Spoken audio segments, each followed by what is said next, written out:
Anonymous. Cyber attacks. A new kind of warfare. Hackers and activists. Security leaks. Computer hackers. Hackers. Activists.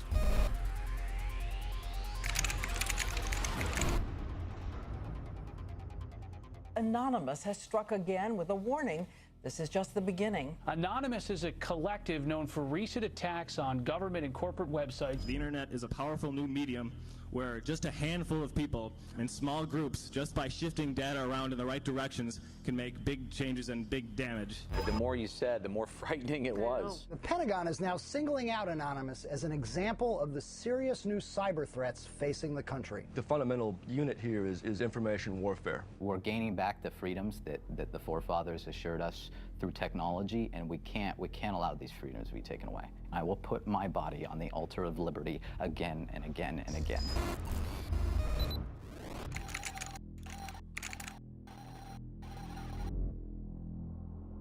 Information is the weapon, and information properly understood and properly used in an honest way is more effective than anything else in the world.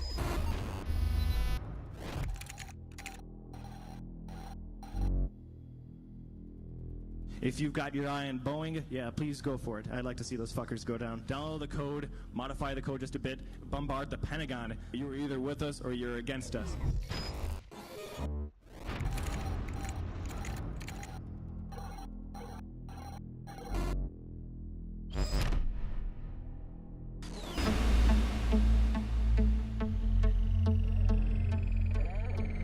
You have 15 minutes available for this call. Hello? Andrew? Are you there?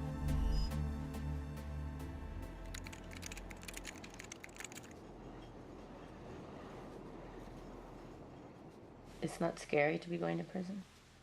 No, I never was scared to be going to prison. There's all these cool people, and I'm learning all these cool things, and you know, I'm making lifelong future friends, and you know, it's future business partners, certainly.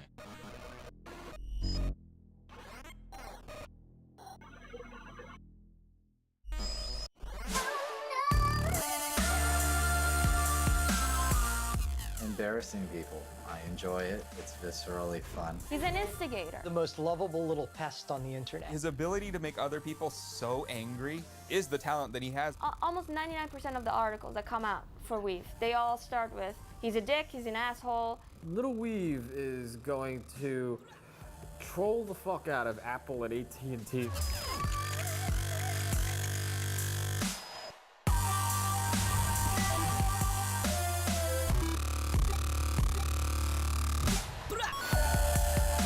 How do I plan on keeping my cornbread safe in prison? I will stab a nigger that dares reach across my plate.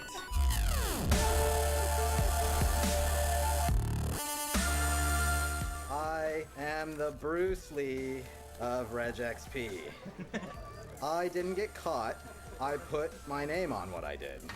I'm not here to play nice with AT&T. I'm here to comment and criticize. There was a URL on an AT&T web server with a number at the end. And if you had add one to this number, like you could have typed it in the iPad web browser over and over again, you would see the next iPad 3G user email address.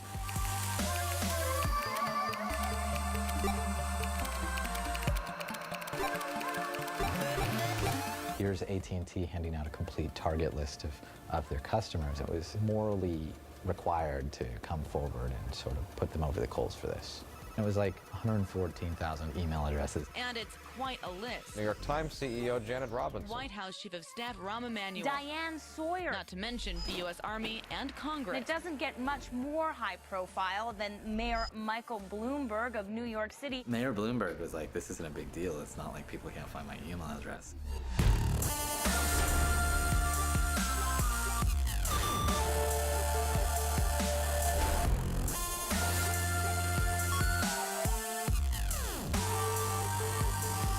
I'm aggregating public data and using it to criticize people whose politics I dislike. The FBI is combing through people's emails, grossly violating their constitutional rights. I think I have moral superiority here.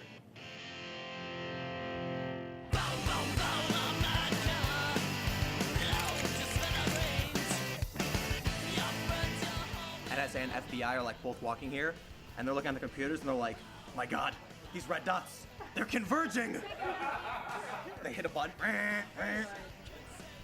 No black SUV. There's been black SUVs outside like the past couple days, so. All the red dots are in the same room right now. There's gonna be even more later.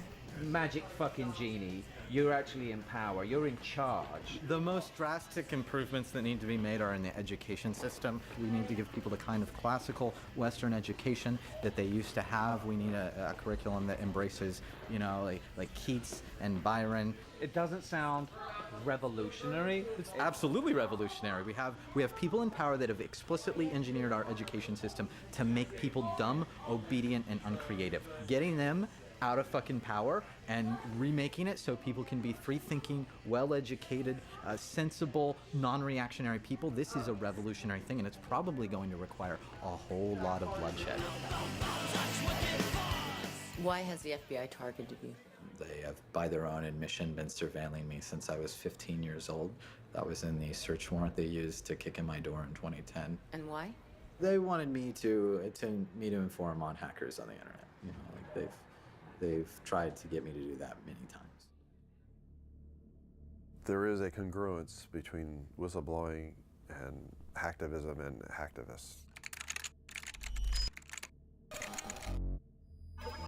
The similarity is speaking truth to and of power, revealing the power structure, whether it's corporate, whether it's government, or both. I was a senior executive at the National Security Agency, and I served there for about 6.5 years. I blew the whistle on the secret surveillance program called Stellar Wind, which were the foundational surveillance programs that ultimately Edward Snowden, 12 years later, is now disclosing through reporters and journalists. The government went ahead and prosecuted me under the Espionage Act. And I faced, it was a 10 felony count indictment. I faced 35 years in prison.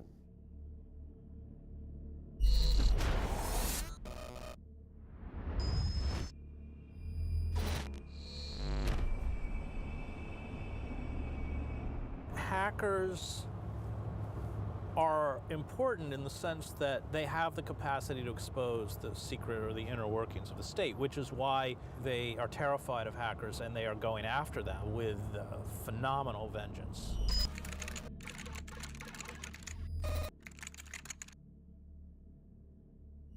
We are looking at increased transparency. Unprecedented transparency. They want to avoid scrutiny. So our response, our best weapon, is to bring scrutiny to them.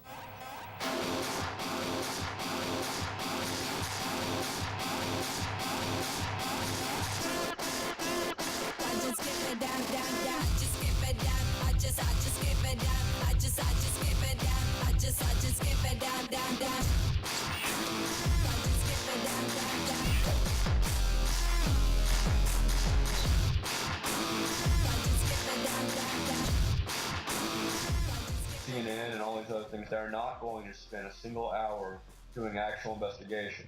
He called the former head of the NSA at home, like, on a weekly basis for a couple months, trying to get him to talk to him. Barrett was speaking in that language of real adversarial journalism, that the purpose of journalism is not to please those in power, but to report the truth even when it makes those in power uncomfortable or reflects poorly on them.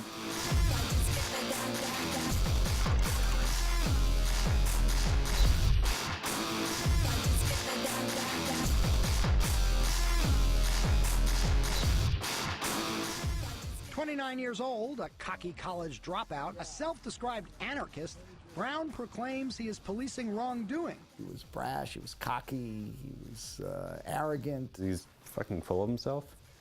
He's awfully narcissistic. He held court, so to speak, from his bathtub. Fucking around on Tiny Chat. Focus, but you can't take away our focus. We're growing up in middle of a digital ruckus. You can say fuck us, I am putting on the stoppers. We could be hackers, making it like Lakers. While we become workers, you become golfers. The modern day coppers beating on us for the papers. The take of NBC Brass was, Barrett was not a very appealing character. He was not somebody that they wanted to tout as in any way heroic or doing an admirable thing. Barrett was somebody who was very open about his own struggles with substance abuse. He was on a maintenance drug, like a methadone, like he was on Suboxone. At least he was trying to stay off hard drugs, you know, to be on at least a medicine.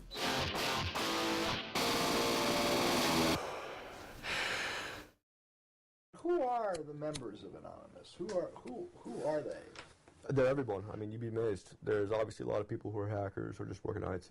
They work for major corporations in some cases. There's journalists, writers of all kinds, people who work at gas stations. What is Anonymous? It's basically the power of an absolutely massive group of people coming together. Anonymous are your brothers and sisters, your sons and daughters, your parents and your friends. Anonymous is you. Somos Anonymous. Somos Legión. ونحن نتسامح مع جرائمكم. We were involved in Operation Tunisia, Operation Libya, Operation Algeria, and Operation Egypt. Anonymous cannot and will not stand idly while people are being denied their basic rights and human liberties. Understand that something is horribly wrong with this world.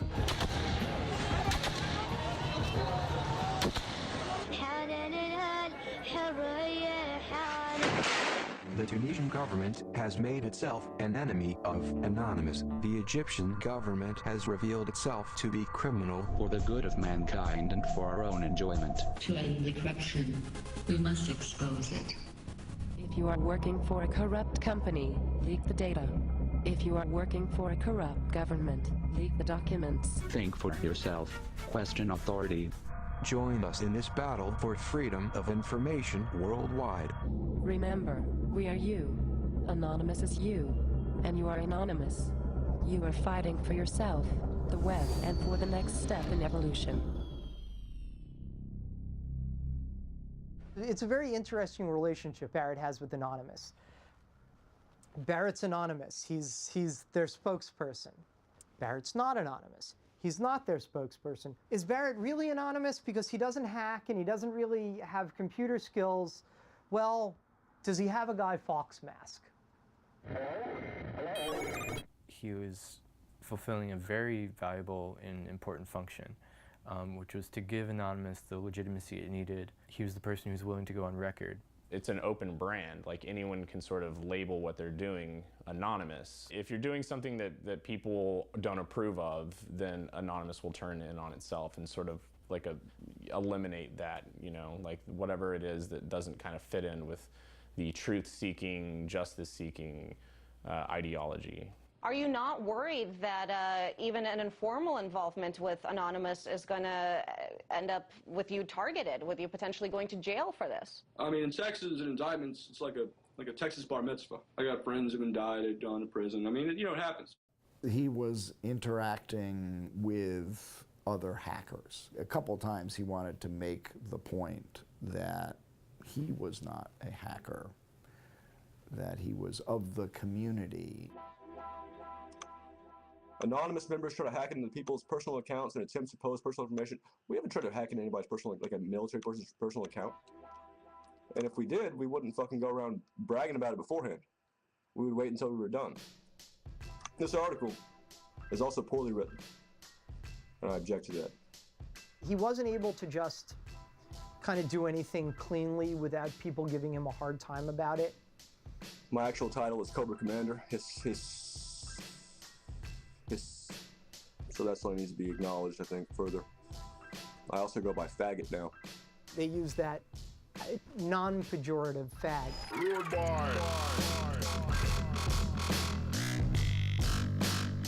He's an ego fag and a moral fag and a leader fag and a, you know, just about everything but a, you know, but a fag is, you know, leave it to the internet to have to repeat themselves. What happened today is certainly illegal. Why are you willing to show your face? I'm more useful as a name fag than I am just as another person with his name hidden. Barrett being a named person was his own doing. He did not show up as anonymous. He showed up as Barrett Brown. There's a new world being born here. At least that's the perspective of the people in it. And I think Barrett really reflected that and gave voice to this emerging worldview. Whether it's valid or not is another question. We are anonymous. We do not forgive. And we do not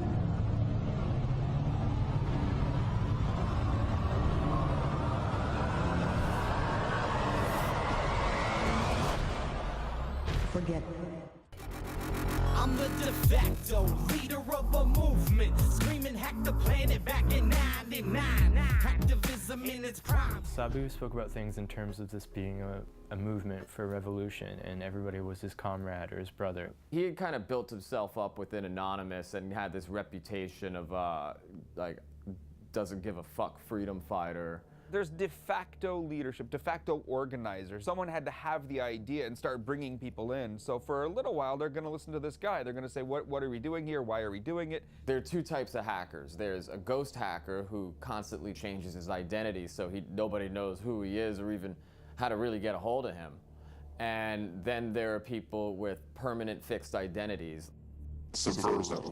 Fuck the feds. Fuck the government's obsession with controlling the people, and fuck our lack of privacy. Sabu had a permanent identity. He made it pretty clear what his philosophy, his politics were. I find him to be incredibly annoying.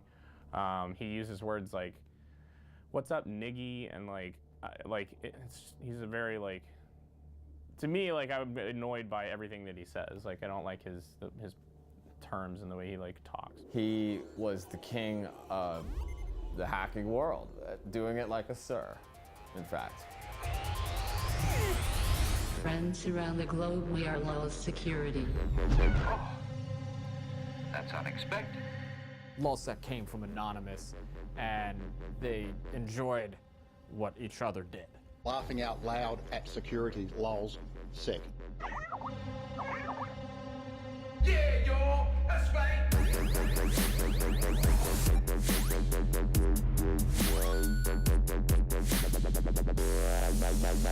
Greetings from Anonymous. For the past decade, the government has tried to take control of our internet ocean.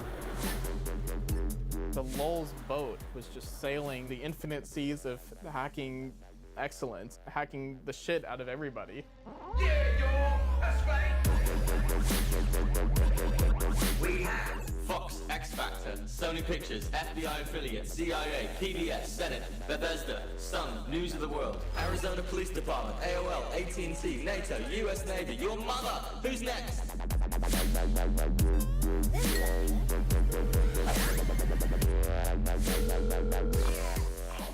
Topiary, is everything alright? Are you dead? Crossing the road, I'm not gonna Are you okay? Remember you tweeted my fucking phone number, said 512-560-262. Here's the leader of the LulzSec. Call him now, and you put it on the fucking LulzSec Twitter. Barrett Brown is the leader of LulzSec. Give him a call now. I got 200 calls. I might have been a bit inebriated. Hurry up! Get the sign. Do you have it? They say you can have it. Oh my god. Oh my god, you did it. Oh my god. Oh my, you did it, man. No, I'm watching it. I'm standing here watching it. You did it. It's working. It's totally working.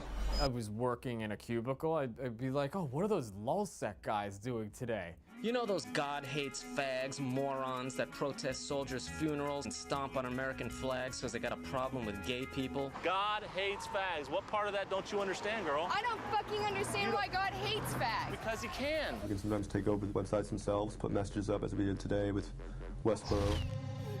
That's unexpected. If you check downloads.westboro Baptist Church right now, you'll see a nice message from Anonymous. The hacks got bigger and bigger and bigger. Pull up the screen, and they're like, Tango down, CIA.gov for the lulz. Very well, sir. I'm like, oh shit. What a hacktivist can do and does do all the time is embarrass the power elite in a way that, boots on the ground can't. So you can go and sit in front of a building You can circle the Pentagon. That doesn't really embarrass anyone. If you hack the website of the CIA, you've embarrassed the power structure of the nation state. You've embarrassed the Pentagon. You've embarrassed the United States of America. You've embarrassed it by puncturing the illusion of their power. You made us look bad. You taunted us. We don't take too kindly that. You embarrassed me. So when someone comes along, like a hacker, and exposes the dark underbelly of this beast, that beast, it's not just tickling the beast, they're gonna take some swipes at you. One of the most notorious hacking groups of all time has had its head chopped off. We turn to the government crackdown on a loose, large network of politically inspired hacktivists. A 19-year-old who goes by the nickname Topiary was arrested in Scotland's Shetland Islands. The FBI will pull in some 17, 20-year-old kid and threaten them with 100 years in prison just to get them to inform on people. There were at least 3, snitches involved in the takedown of Lulzsec. This was a domino effect. People were taken into custody that folded on their comrades.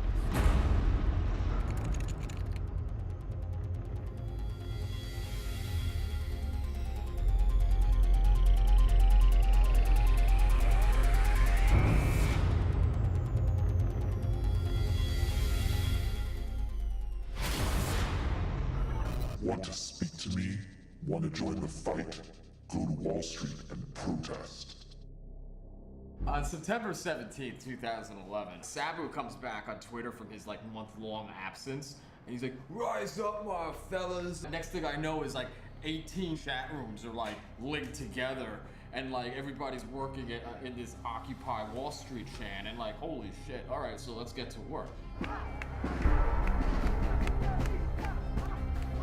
They took your honor. They took your freedom. They tried to take your courage. Now we know you cannot be stopped. I grew up in a normal family. I'm from Arkansas. I'm a high school dropout. There's nothing particularly special about me. And there's nothing particularly special about any of us. But together we can form a movement. I am the 99%.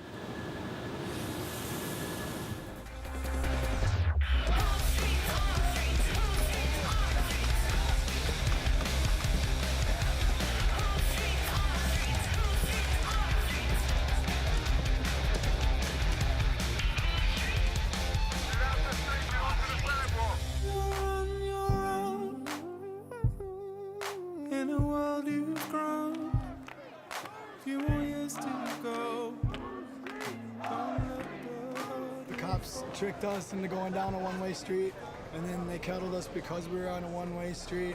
They were really mean and kind of violent. You're wearing your anonymous mask when you got arrested? I was too. I don't want to hide my face, but sometimes I feel like I have to. People are dismissing you guys as anarchists. Well, I'm an anarchist, and many Anons are anarchists as well, and so are many of the people who support us and work with us.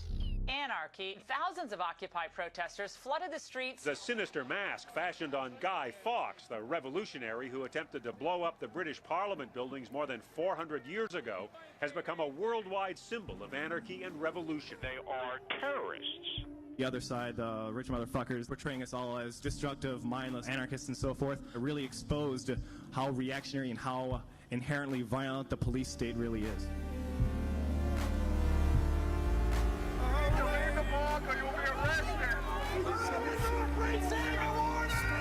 I'm a journalist! I am also a protester! This guy was just arrested, didn't do anything illegal. This guy was just standing around too.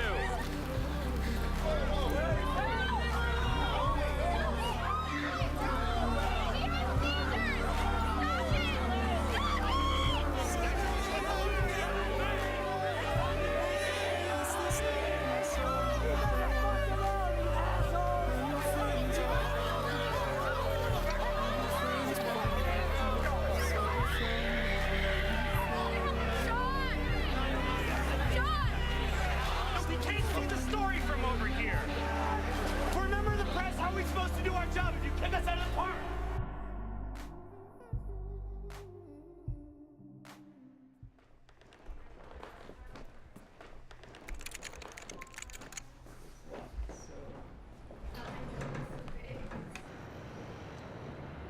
The Jews fooled the Germans because they got to Germany and they're very like serious, rigid people, and the Germans were like, oh, they're just like us, and so they got this great success in Germany, and then the Germans figured out, oh, they took over our banks and it's hyperinflated our currency. Fuck these people, right? And perhaps the punishment was disproportionate to the crime, but maybe the Jews were the criminal people in Germany, and they did have something coming to them, you know, just a little. Perhaps not the Holocaust. I totally don't blame you for walking away.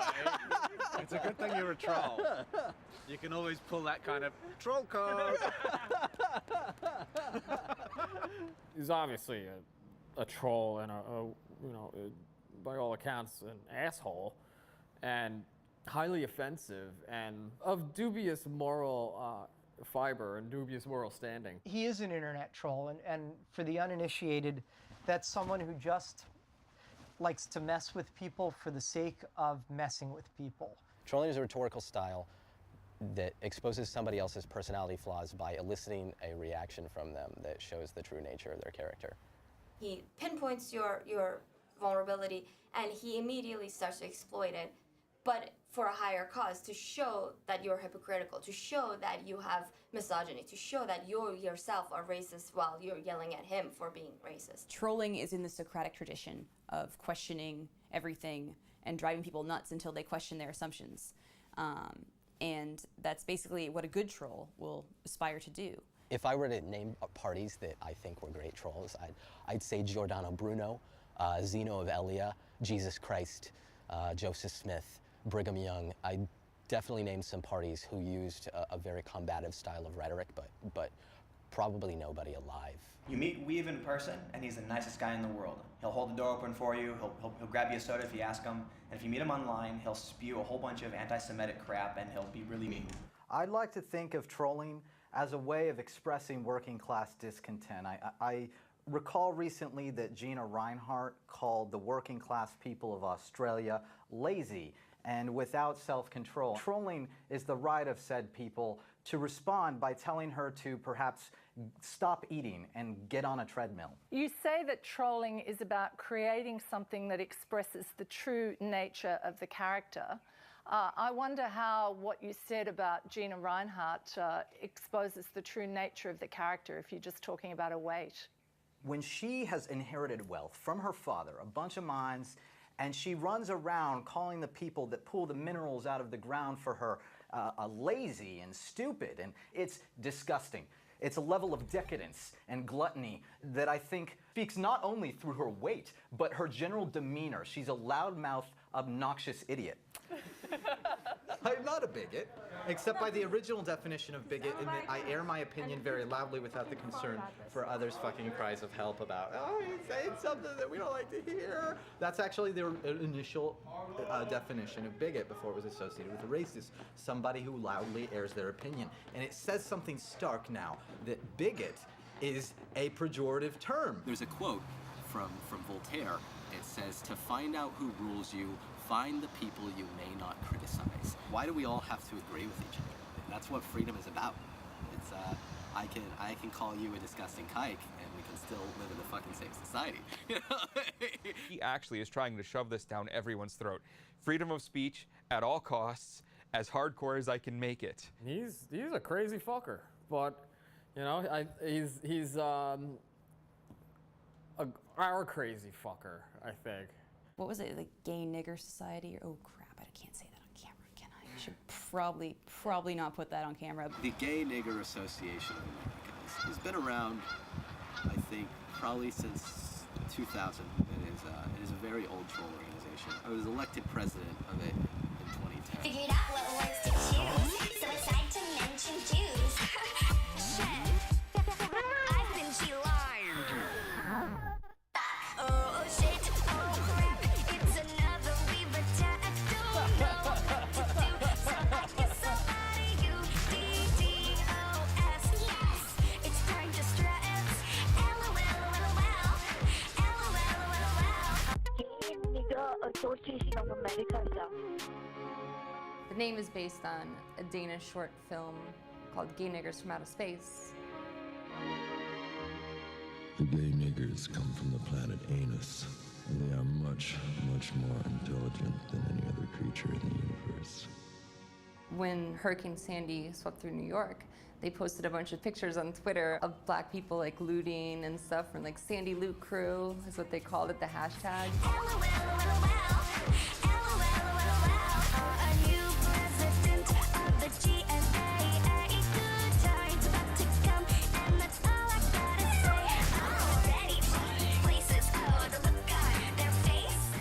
Tons of media outlets picked it up.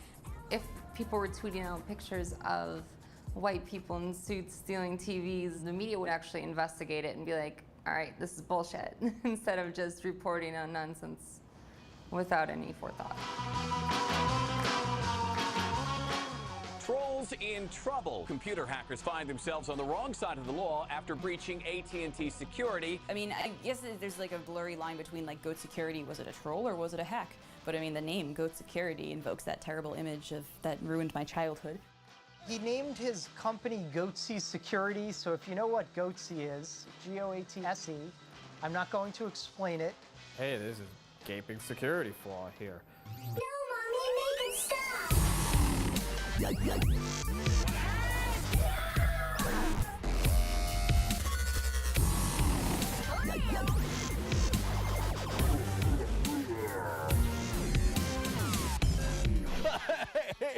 Goatsy Security, who are these guys? And they're Googling Goatsy, and they're getting the Goatsy picture. They're called Goatsy Security. Is that my pronouncing that correctly? Yeah, that's right. We're analyzing coverage from Bloomberg, Goatsy, The Register, and Forbes. Goatsy Security would expose the gaping security holes in your systems. A corporation like AT&T and Apple, you know, the only way you could really get to them was literally to send it to the media and make a gaping asshole mockery of it. We're here today to announce that our office has filed criminal charges against Andrew Ornheimer. I can't fucking bounce on it.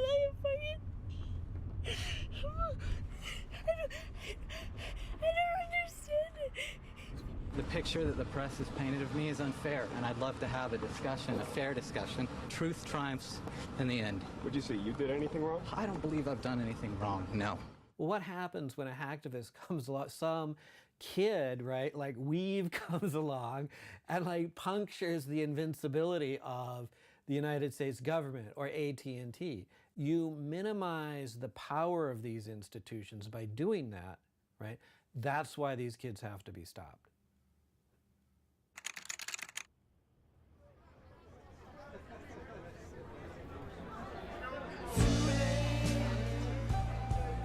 My time has come, sent shivers down my spine, body's aching all the time. Goodbye, everybody, I've got to go. Gotta leave you all behind and face the truth. Mama.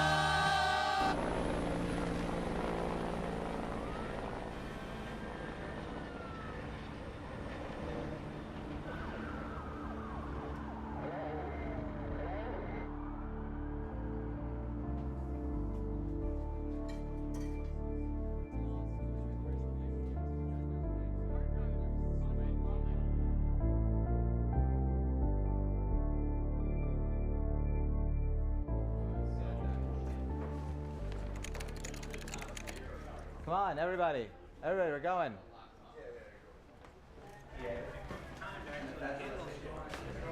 Can you whistle the Ode to Joy?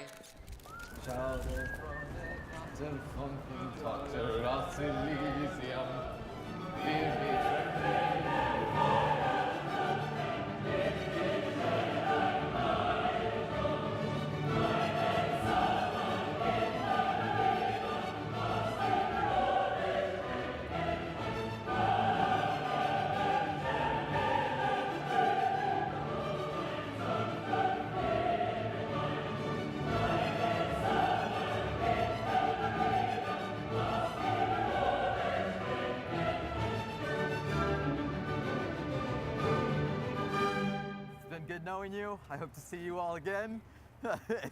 If not, write me shit and keep causing trouble. Cause as much trouble as you can in my stead. That was classic, of course. We'll talk to you soon, okay? You're not coming in? No, I'm coming in. I just don't know how fast they're gonna take you. In my country, there's a problem, and that problem is the feds. They take everybody's freedom, and they never give it back. I'm going to prison for arithmetic.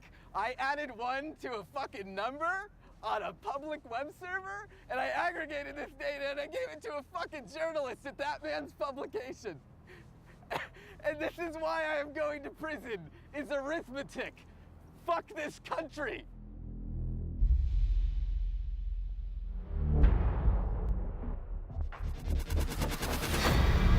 America's priorities are our priorities. We are developing solutions that prevent cyber threats from becoming cyber attacks. Because at Northrop Grumman, values are what enable us to perform at the very highest levels. Because we know that what we do affects the security of our nation and other nations around the globe. Northrop Grumman. CACI. Lockheed Martin. Booz Allen Hamilton. Abraxas. Palantir. Stratfor, leader in global intelligence. A lot of these companies recruit very much from the CIA and from the military intelligence and that kind of thing. That's very, very common for board members in particular to be either ex-generals, ex-CIA, ex-NSA in some cases. Even people who are paying close attention to it, like me, had never really focused on those players before until Barrett started doing the journalism that he was doing. There's always been contractors. We had contractors during the American Revolution. Let's be real in terms of history. We've never had what were defined as inherently governmental functions, including the centerpiece functions of the intelligence system, the most secret being turned over for profit to corporations. If you have that kind of control because of the accesses you're granted and the government giving you the deep state intelligence, the deep state data, guess what? You get to serve the state. You get to justify its continuing existence. You're going to color the world with the mentality of the state, which is the world's a dangerous place. There's lots of threats out there. It's a target-rich environment. These are people that are in this to enrich themselves, right? They're people in the government and they're the people in this business. And they don't care that it's not helping anyone. These are not patriots. These are people that maybe have military backgrounds.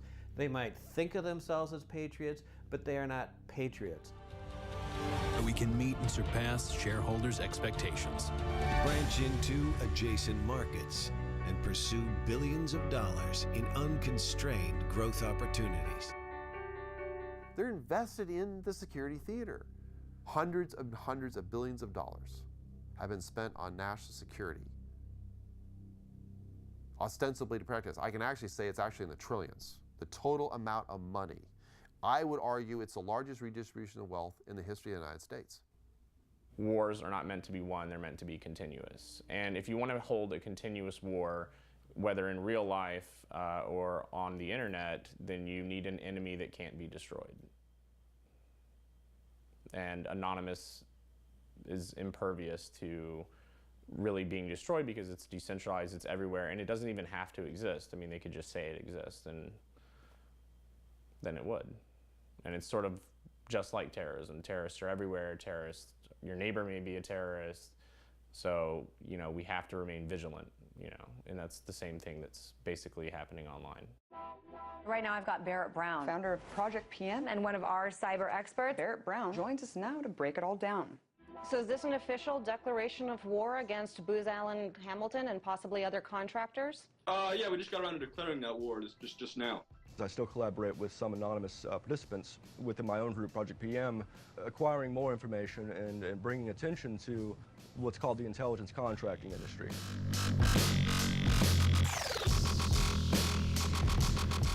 So he has this initiative called Project PM, which is a crowdsourced wiki that is supposed to investigate the mushrooming cybersecurity industrial complex. It's a collaborative research project. You're tapping into the collective consciousness of the world, which is always an incredibly powerful thing to do. That is going to be the future model of journalism. The collusion in part with press, mainstream press, was we're just going to sort of look the other way. We're not going to actually use the powers we have available to us. He was building up this database of who is doing what with who, you know, what intelligence firms are working for what government entities, what outside ones are working together, what contracts have they landed that we don't like, you know, all that type of stuff they don't want the public to know about.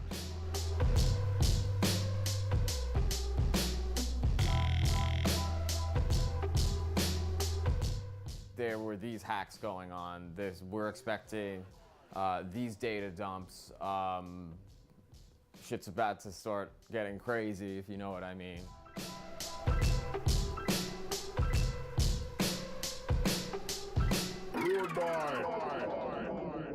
Going through, you know, thousands of emails is kind of a huge undertaking. It's a lot of reading. Did you do that? Go through hundreds of emails?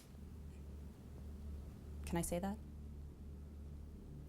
These people were contributing to what they believed was a journalistic project. They were contributing anonymously, they thought, to help the cause of journalism. Obviously, Barrett was onto something. Otherwise, there wouldn't have been this type of reaction. 41 months, 3 years supervised release, 1 drug test within 15 days, computer monitoring, mental health evaluation, $73,000 restitution to U.S. Treasury to be given to AT&T.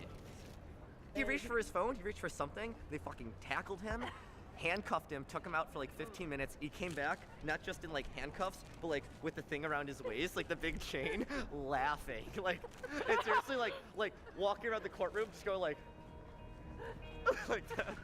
I gave him the thumbs up. You guys fucking seen this?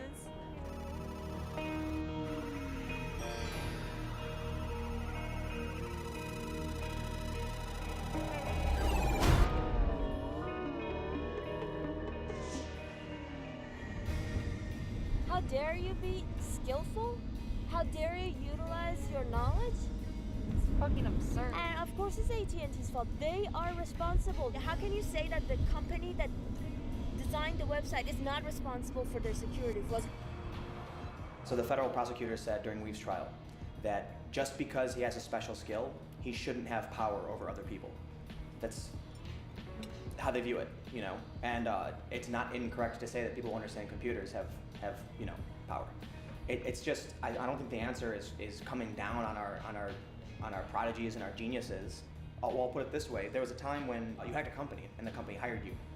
Now it's you hack a company and they come and they, you know, beat the shit out of you.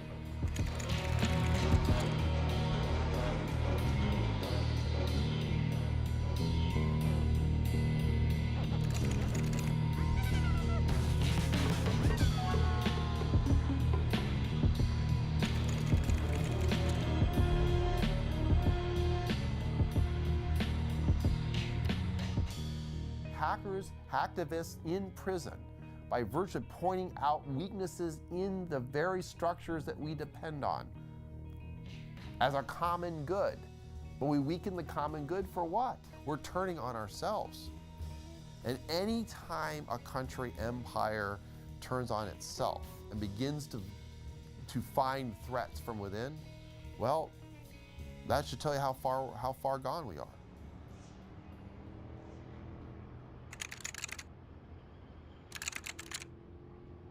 Howdy, Internet. My internet blogging must have pissed somebody off. They have cut off my fucking TrueLinks access because, of course, we live in a country with a childishly authoritarian government that can't handle anybody saying anything mean about it on the internet. And I miss you. I really do. There's so many of you that I can't. Hopefully I see you in a couple of years. I wish I could call each and every one of you. I'm still in prison. I've been denied access to both sunlight and food. I can't tweet via the normal means any longer, but I will still read everybody's responses. It'll be snail mailed to me. Fucking barbarism. Keep up the good fight, and you know, make trouble while I'm gone. You guys gotta carry the internet ruin torch, I suppose. Oh, God. That was one of his better communiques. I was outside grabbing a cab and I get a call from an unavailable number, and it's like, do you want to accept this toll-free call from Andrew from federal prison? And I was like, oh God, it's Weave. I could barely make out what he was saying, but he's like, set up an asterisk box so I can upload things to SoundCloud. I'm just like, okay, whatever.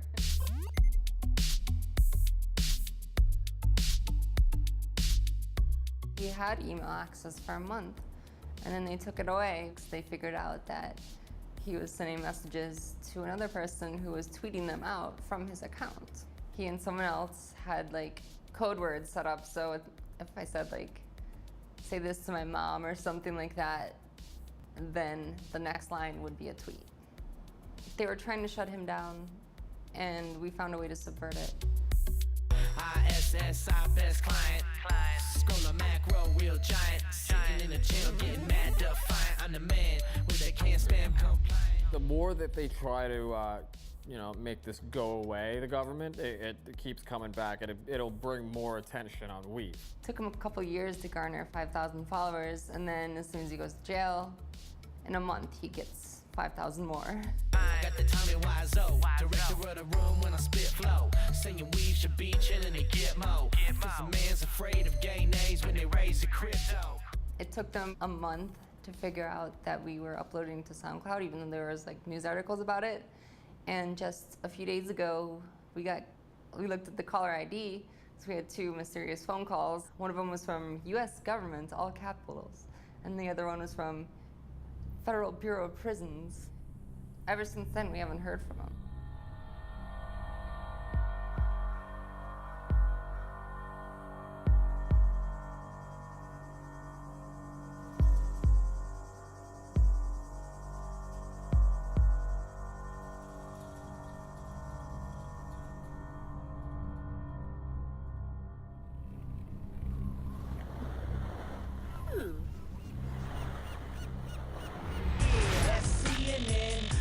The interview, send the prison message to the nickname Sabu. I'm ISC, man, reconvening it's the 99. Both that shit down, screaming. Pound Annie sick. Out of kind of the ashes of lulzsec, Sabu wants a new thing, a new group, a new cause going forward, and this becomes anti-sac. With the visuals of machine guns, this was no longer a laughing matter, and they were not playing games anymore. He was training people to attack government websites and attack large corporations and businesses. Pound Annie sick. Pound it to the bleachers. Pound Annie sick. If you're sitting below deck in the lone scope, salute, bitch, and show some respect. Pound Annie sick. Greetings, pirates, and welcome to another exciting Fuck FBI Friday release. For Fuck FBI Friday, we are releasing 1 gigabyte of private emails and documents.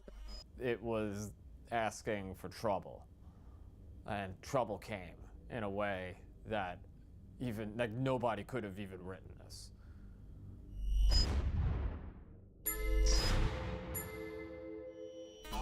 Anti-sec culminated in Christmas of 2011 with the Stratfor hack. I remember like being with my family around Christmas, like glued to my computer, like looking over, trying to interact with my family, right, at the same time as, you know, the Stratfor stuff's going on. And I guess there's that glee that happens, right? The glee that happens whenever, like, oh, this happened, this big hack. Some people are just hanging out, you know, because it's like, you know, I'm a devotee to train wrecks. And other people are like seeking out knowledge. Stratfor is a private intelligence contractor. They act as a outsourced private version of the CIA. The national security journalist Joshua Faust or Faust maybe, he said that Stratfor is no different than a private investigator, but PIs don't have the sort of clientele that Stratfor had. Hunt Oil, National Oilwell Varco, Emerson Electric, Dell Computers, Northrop Grumman, Lockheed Martin, Department of Homeland Security, Defense Intelligence Agency, U.S. Marines, and they don't have the sort of informants that Stratfor has. Israeli Prime Minister Benjamin Netanyahu, Mexican diplomat Fernando de la Mora Salcedo, DEA pilot and sometimes supervisor William F. Dion, giving them information off of JWIC's top secret classified computer network. So that's not the PI that you would hire to see if your spouse is cheating on you. That's Stratfor.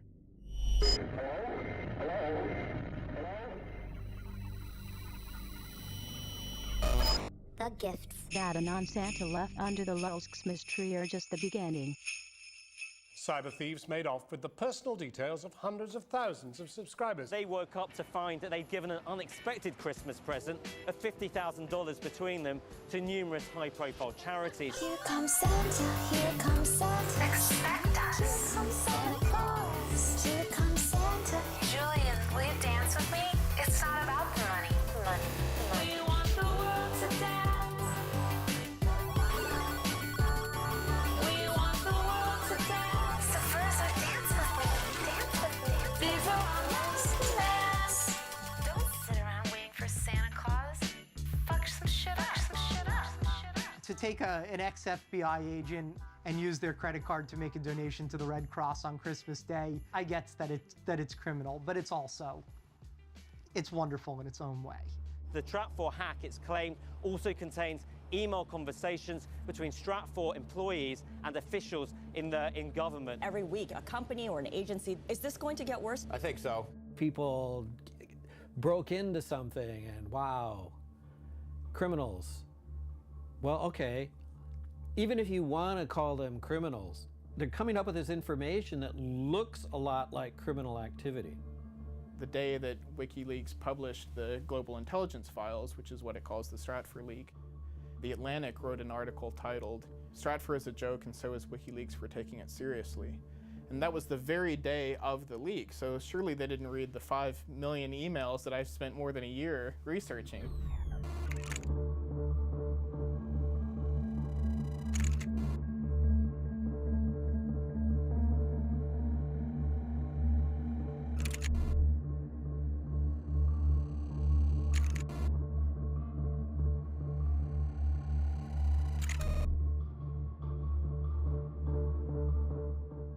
The 5 million emails have just been published. The most important revelations are still unknown. The information involved got to us because several young people sacrificed to get it to us. They went out and took it. It's me. It wasn't me. Send me some backup.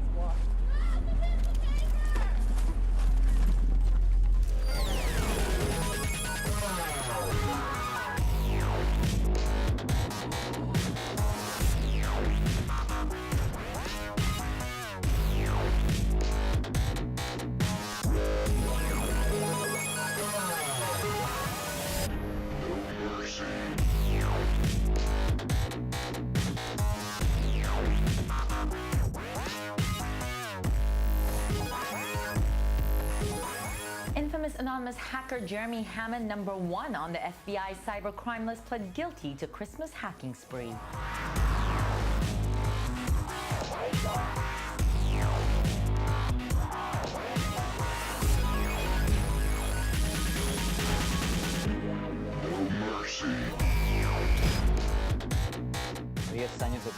Jeremy Hammond. ആധുനിക രൂപമായിരുന്നു Jeremy Hammond. Jeremy Hammond qui fait face à lui. Known as the electronic Robin Hood, Jeremy Hammond. Computer hacker Jeremy Hammond has been sentenced to 10 years in prison.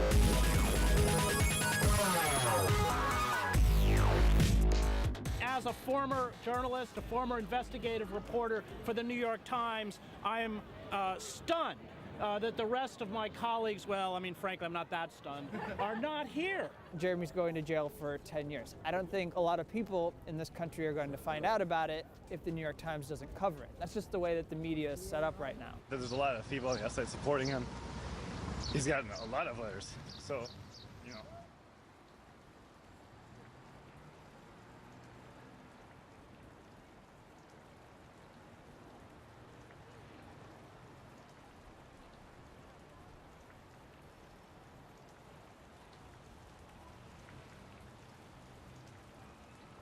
Hammond's actions are acts of civil disobedience.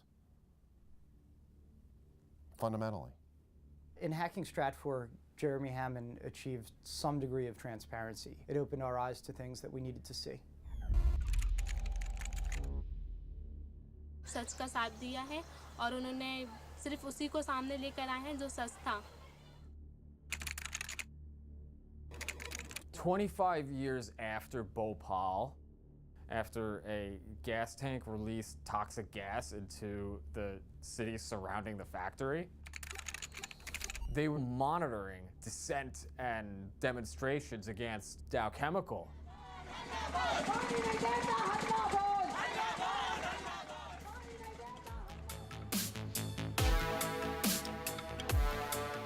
Data wants to be free is the hacker credo. The real questions we need to be asking is, when this data is, shared with people, who is it benefiting and who is it hurting? Jeremy's apartment, is just books scattered about the floor, books on the shelves. What could be more dangerous than books? The internet. Which is really just one giant book about all of us being written in real time.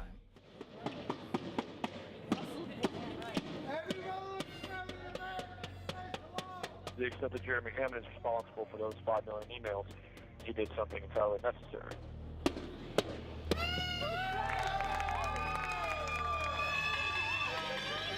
Stop projecting this.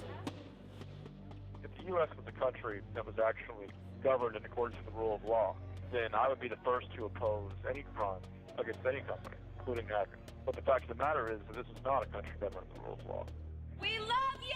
We love you! We all love you, Jeremy! We all love you! We all love you! Jeremy, flash your light! Jeremy! Jeremy, flash your light! Your mom is here! Your mom is here! She loves you! She loves you! And I'm proud of you too, boy!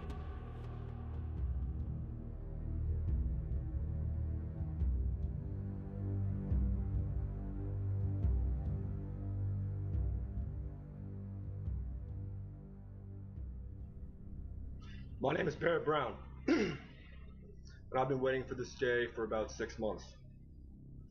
In a way, I've been waiting for this day since I was 7 years old. On March 5th, I received communication from a certain individual saying that I was going to be raided the next day at my home.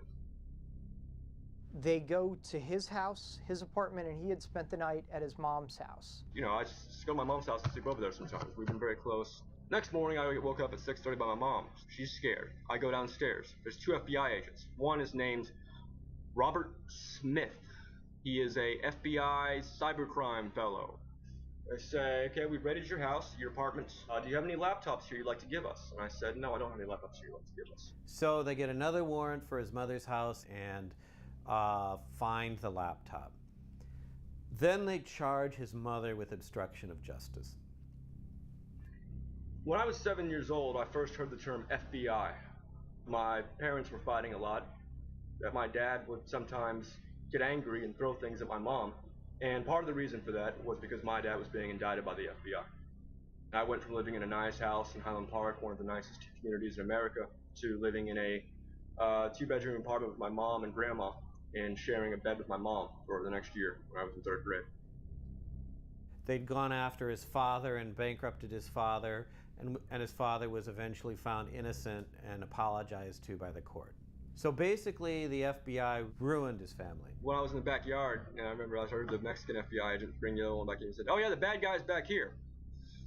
It was that day I realized I'm a bad guy. You know what, I had no idea beforehand. And even now I still have trouble really sort of internalizing that. But if the FBI says it, it must be true, and from now on I am a bad guy. It's kind of like a quad, and everybody in the apartment complex can hear this man ranting against the FBI in the balcony. And I'm getting a little bit concerned, but I also want him to have his, because he's very brown. He says crazy stuff. In the evening, we sit in the tiny chat, just joking around. I'm not wearing a shirt. People like us who are totally fat can do that. Oh, there she is. Hi, I'll sit back there.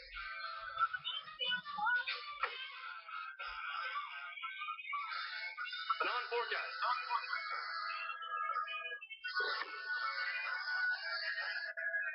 Hey, can you tell me if you're a gift or not?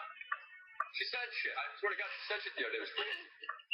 And the picture on her fucking Twitter is the same person. Yeah, I'm pretty sure it's a real person. Oh my god. Look, you're pretty. You really think I'm like super passionate about this argument.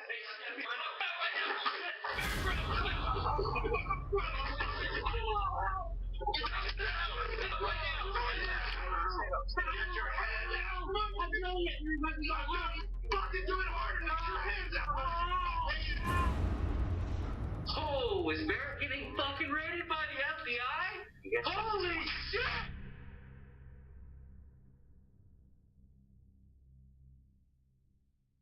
If you're in the place getting raided, okay, you don't know anything because all of a sudden your utilities go out. And the utilities go out because the concern that the concussion grenades might start a fire. So they don't want the gas or electricity running, okay? And none of the stuff you see on television where, you know, they go at the door with the battering ram. No, that door comes down in one blow. Okay, and you're down on the floor, okay, with one of these macho jerks pointing an assault rifle at your head, swearing at you and telling you to freeze or he's gonna blow your fucking brains out. The second agent came around in his camo with his gun, and he looked at me as if he didn't know there would be a girl there. Barrett's mother came over. She sees Barrett Brown V and then the ampersand over and over and over again on Twitter. Barrett Brown Band is a way that people communicate that somebody has been arrested. He's talking shit. There's no crime against talking shit. But maybe there is now. Robert Smith's life is over. So when I say his life is over, I don't say I'm gonna go kill him. But I'm gonna ruin his life and look into his fucking kids. How you like them apples? What kind of threat ends with "How do you like them apples"? It's like from like 1840 or something like that. If it was just threatening the agent and that's all he was being charged with, I wouldn't even care about this case. Let him and Special Agent Robert Smith go out back and duke it out, or let Special Agent Smith beat him up, or whatever he has to do. The second indictment comes, and then it's like a fucking kick in the gut.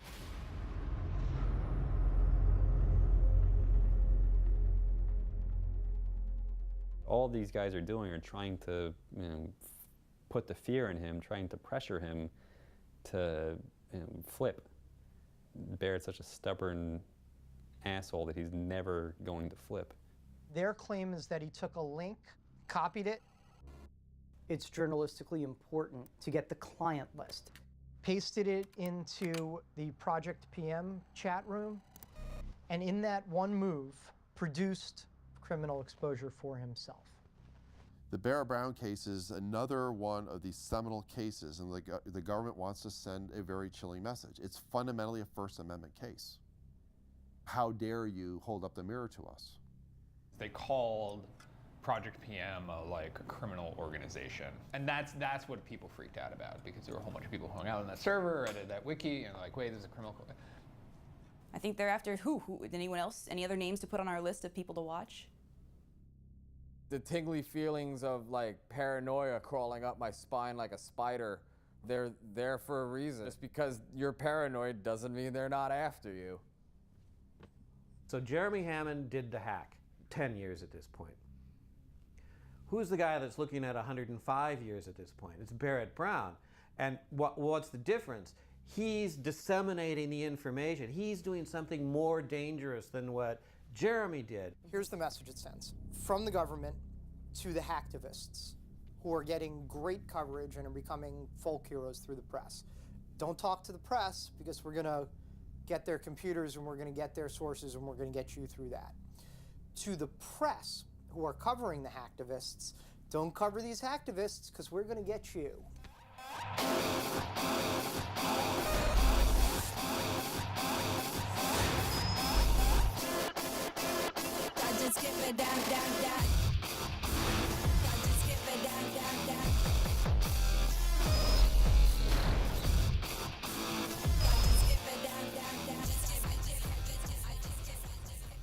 Here's what I want. 1, I'm no longer your bitch. 2, all of my charges are dropped. 3, all of Barrett Brown's charges are dropped. That's up to the U.S. Attorney. Figure it out.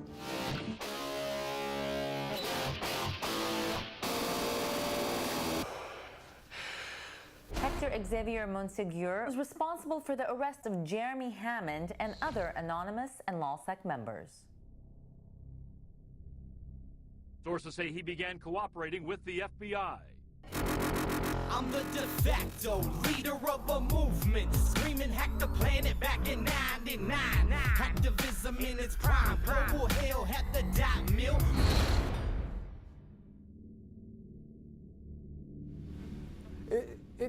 Like, I felt like my brains had been blown out, like it was the last scene of The Departed. The FBI arrests Sabu, and they turn him within a day, and they have him back on the internet within 2 days. This isn't like some guy going undercover in the Gambino crime family in person for years. None of us had ever met him before. He was just this guy we knew from the internet. He talks the talk so forcefully with that kind of New York personality. You know, we are doing the right thing for the people. We are building this anew from the ground up. We are taking down the ugly, evil, capitalist, imperial machinery, and we are building it back up with our own hands, my brother, he says.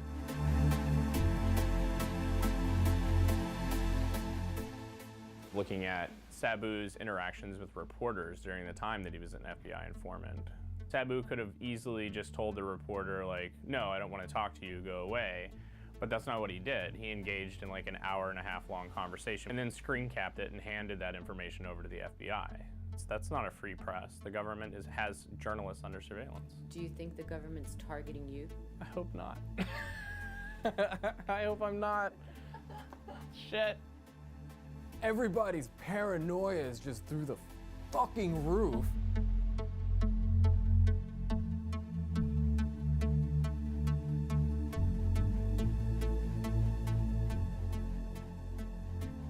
Wait a sec.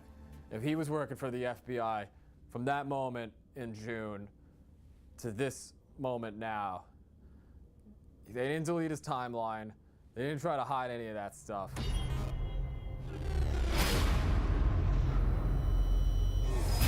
CNN, you want the interview? Send a print message to the nickname Sabu.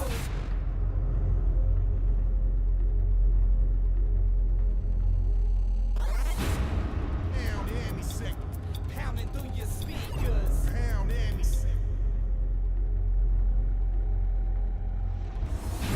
Want to speak to me?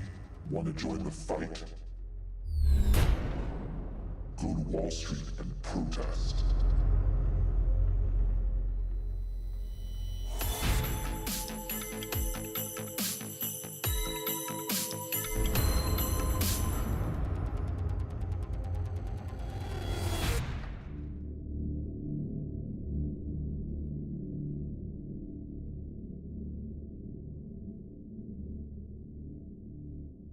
Sabu and Jeremy were partners in crime. They were the digital Bonnie and Clyde, if you will. Except one of them is working for the FBI the whole time. The FBI is operating in sort of a new theater, which is online. The government likes to use these hyperbolic terms referring to cyber warfare, cyber weapons.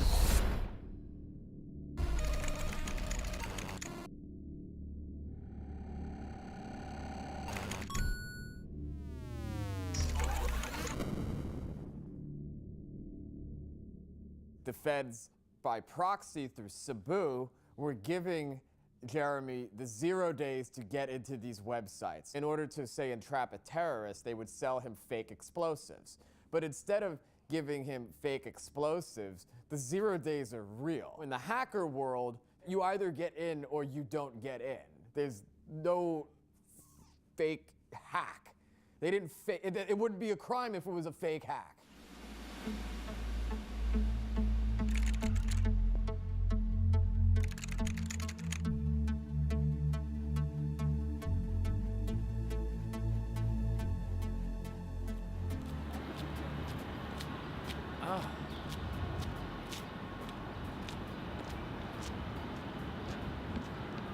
That's the only way I could describe it, dude.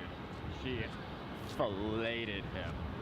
The amount of cooperation was truly extraordinary.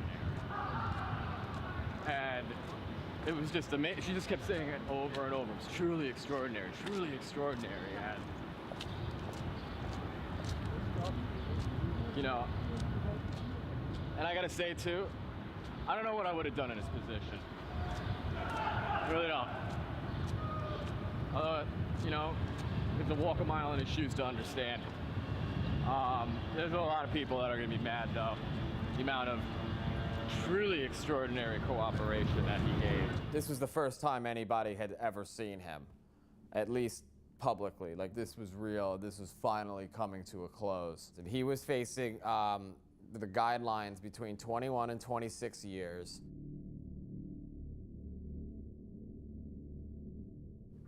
He walked out of the Manhattan court complex a free man. Yeah.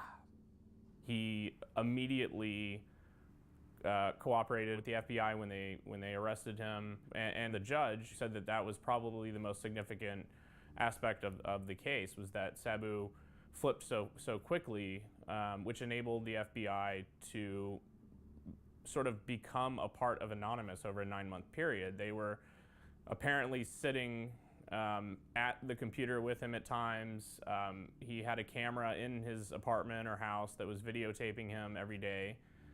He was debriefed regularly by the FBI. Judge Preska said, and I quote, "I salute you." The prosecution and the defense and sort of built him up to be this sort of conservative folk hero, like the model FBI informant, the person who every informant should live up to be, to the point where it made it impossible for them to give him jail time. It would have been bad for the informant program for him to have worked that long, to work 3 years and then be sentenced to prison.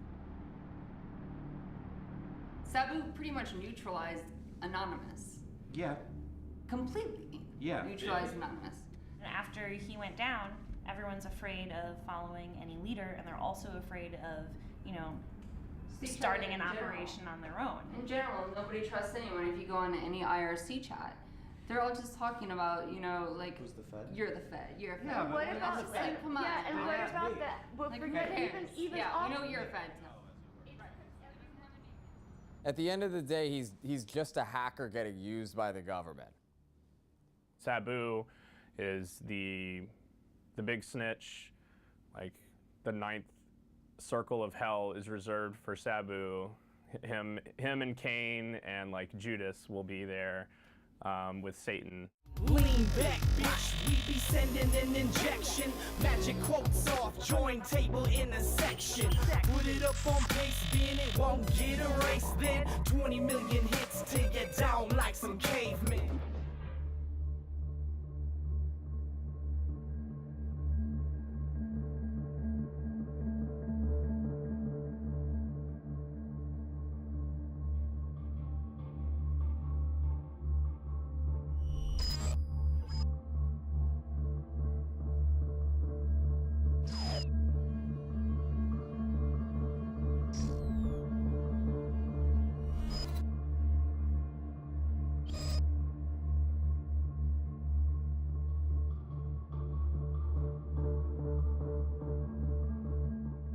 There's been an unfortunate deficit in what people have read and what people have written about an issue that is of extraordinary importance. Trapwire.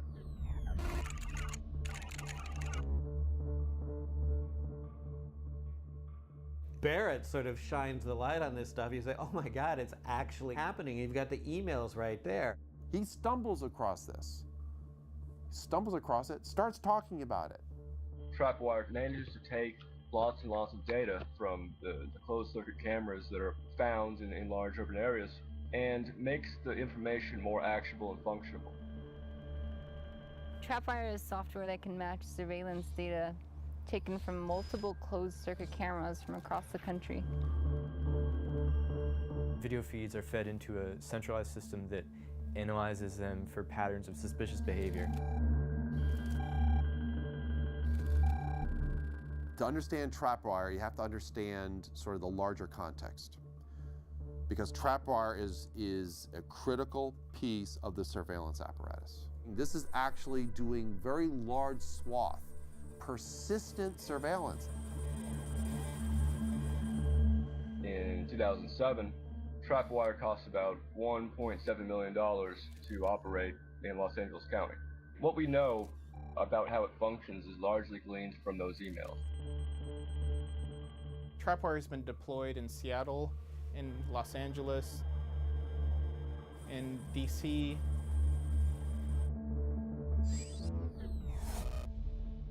According to a Stratfor email, there's like 500 cameras in this New York City subway system equipped with trapwire. The New York Times said that trapwire was only used on 15 cameras in the entire country and that the DHS wrote it off as a failure. That's a complete lie.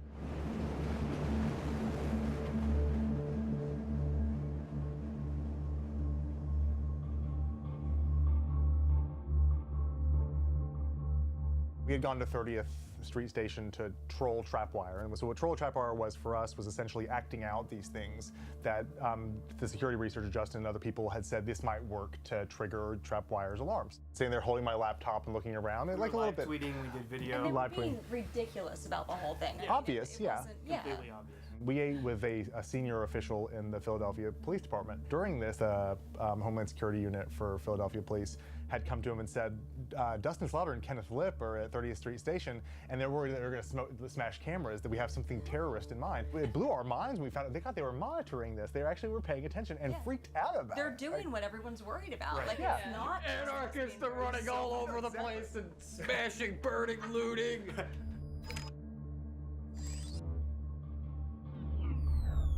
Coverage of trapwire in the U.S.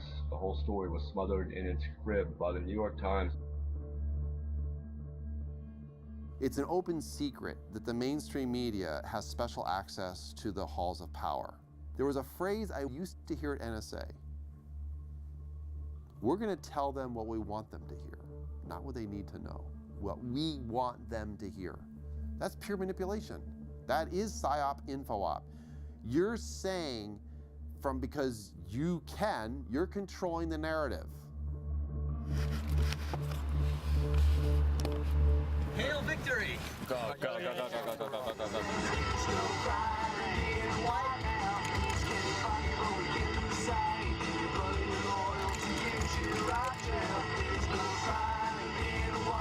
Lost 17 pounds in the shoe. Yeah, dude. I was in a hunger strike cell, and they were taking my blood to make sure that I wasn't starving to death, you know? I was on hunger strike because they refused to give me my books and my magazines and my newspapers and my mail.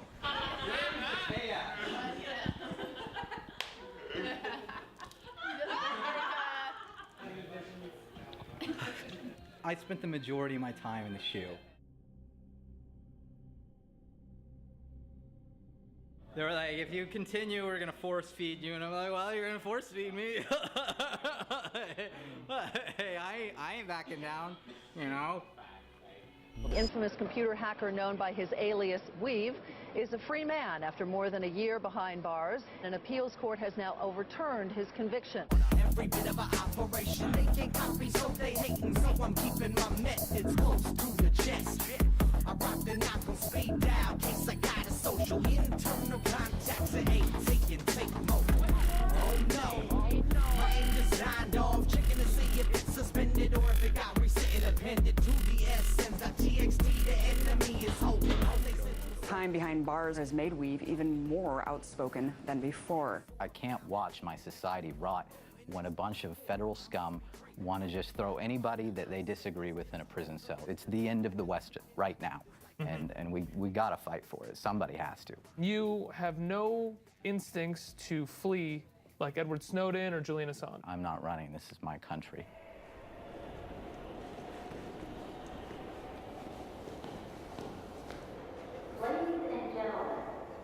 So this case is at every step of the way, from the The initial criminal complaint to my time in prison has always been about my speech, and they've wanted to silence me.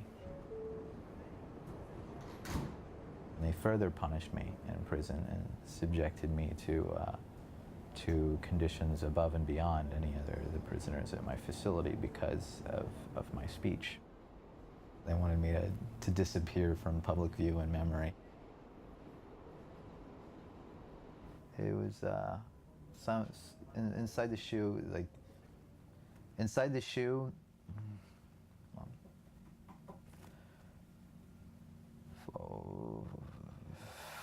There's an author, Alexander Solzhenitsyn.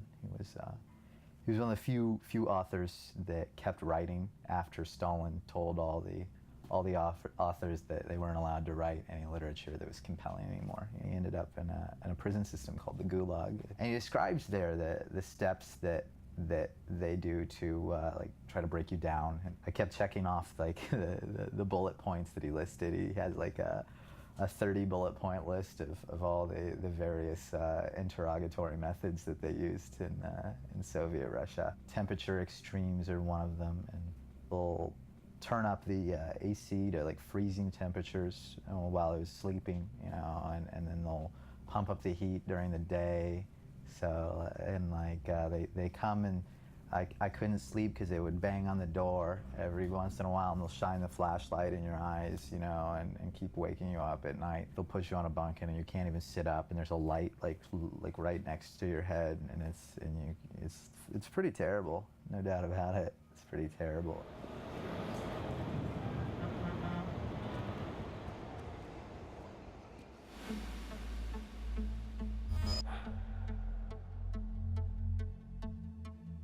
The surveillance state's already here. It's already here. We're constantly on like this. Like we can't put that back in the box. Like we can fret about it and say, oh gosh, we need more controls. A lot like that infrastructure is there and it's not going away. They can watch us through our webcams. They can listen through our phones. There's no privacy left, virtually. We are the most watched, surveilled, monitored, eavesdropped population in the history of the human race. If you have nothing to hide as justification for violating your rights, then you have nothing to worry about. You know where that phrase came from? Goebbels from the Nazi era. Nothing to hide? That means there is no privacy. I left Iran to come here, and now I can't have security or privacy? All we want is just fucking live our lives. Half of us wouldn't even give a shit if we could all be left alone. It's my right by birth to have privacy. They want to own you. That's a power relationship, superior, inferior. If I know every single thing about you, about what you think, how you reason, what your fears are, what you're planning, what you're doing, and you know nothing about me because I'm shielding my behavior behind a wall of secrecy, I have incredible power over you. The power imbalance between us is immense because I can now manipulate you, I can threaten you, I can alter your behavior in all sorts of ways. I can anticipate your behavior. I can prevent you from doing things that you're planning. I can prepare in defense of what you're doing.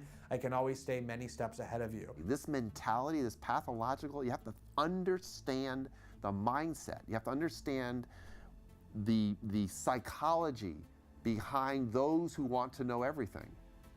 That means anything hidden, anything private, anything sovereign is a direct threat to the surveillance state. The capacity of this agency to spy on people and to know everything that they do is so extreme and awesome. At any moment, pure totalitarianism could be imposed, and the American people would have no place to hide. Security and surveillance state is put into place in order to keep a population captive, and they now have all the mechanisms to do it. Absolute iron control over a restive population, so should the population become restive. The United States unchained itself fully from the Constitution. People still don't fully appreciate it. Talk about mass surveillance, all those stuff. No, they've unchained. This is an alien form of government. It's completely anathema to democracy. It's completely anathema. But obviously the government's not going to come out and say, hey, guess what? We're under national emergency conditions.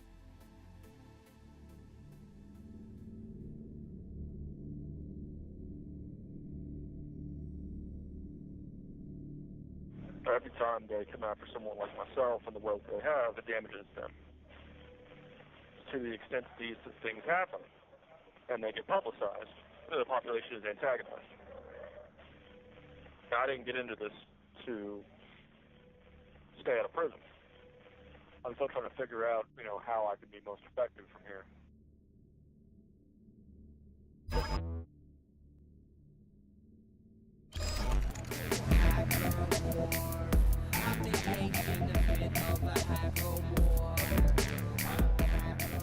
I'm going to continue hitting large companies and institutional powers. I'm not going to take no shit from nobody. Fuck them if they can't take a joke.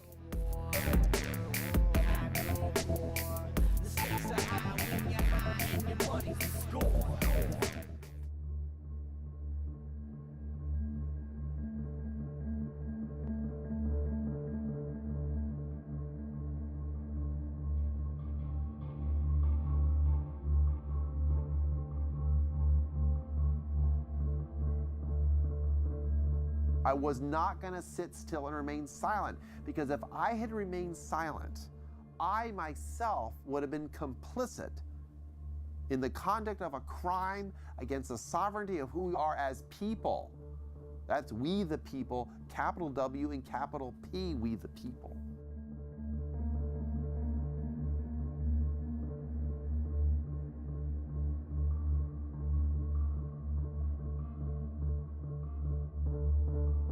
You can just sign off.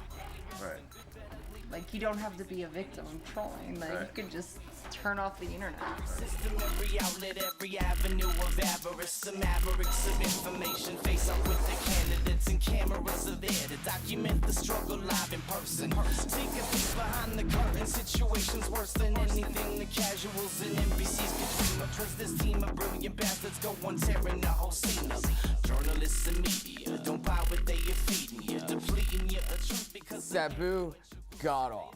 Judge Preska and the attorneys and the defenders got on their knees and filleted him. That's like a lot more sex than I remember going on in the courtroom.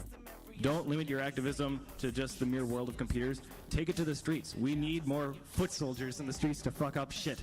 deep into the void.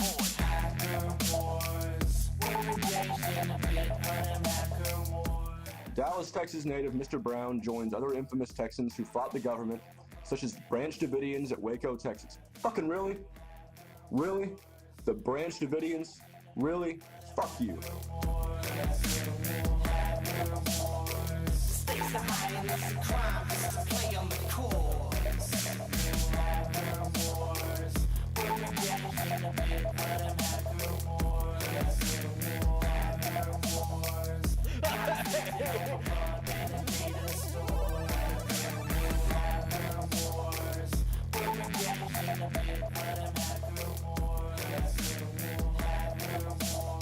Stakes are high and it's a crime. This is a play on the core. I just wanna ride it. We just wanna ride it. Gas in the air. Police states here. Nah, don't be scared. Say it. I just wanna ride We need to it. act for change. On every single front of oppression, this war we have to rage. Or at least I'm gonna live today. No second of my casket lays now. 6 feet and everyone is even a half to wait. And when I do pass, that's more fuel to the fire they can't contain. Cause chances are that I'll get locked or they'll assassinate me. But that's why we are here to fucking clash and rage against the machine that plans to take our grandest slaves in the stand awaits. And if we do not make a fucking stand today, there will be no tomorrow. So don't act today, cause the whole globe could easily be a massive rave. And somehow we need to activate the other captive states to go and agitate to get them mad and say it's about time we go and crack the safe. And you can call me crazy, well I am insane, but you should blame a compliment. So that's the rain and the aspartame and the fashion page, but I plan to shine. And you can either best and raise to join the shit and realize I just wanna ride it. I just wanna ride it. we just wanna ride it. Gas in the air, the police states here. Killing my buzz with all this politics. Yo, how the fucking Philippo retained his faith in the system that's euphemistic when the slave camps are labeled as prisons, and when the information that's given is tainted and twisted by the heartless that try to target educated decisions like marksmen. So we're raising arms, fists, and picket signs to match and fight for human rights. We carry lanterns with a mic attached. Focus groups be began with advertising, then it got involved within the dollar spent on politics. Is that surprising? Your campaign is a fucking commercial, I'm not fooled. You've got strings attached to your back and it's not cool. These monsters have murdered the landscape. They're stabbing her repeatedly to proceed to blow her top off. A damn shame. The recipe is seasoned, but I swear you motherfuckers shouldn't grab a plate. Although it's harder to swallow, I would rather taste. The truth is the rawest food. Pursue effective revolution. There is no need to procrastinate. We just wanna ride, yeah. Gas in the air, police states here. Nah, don't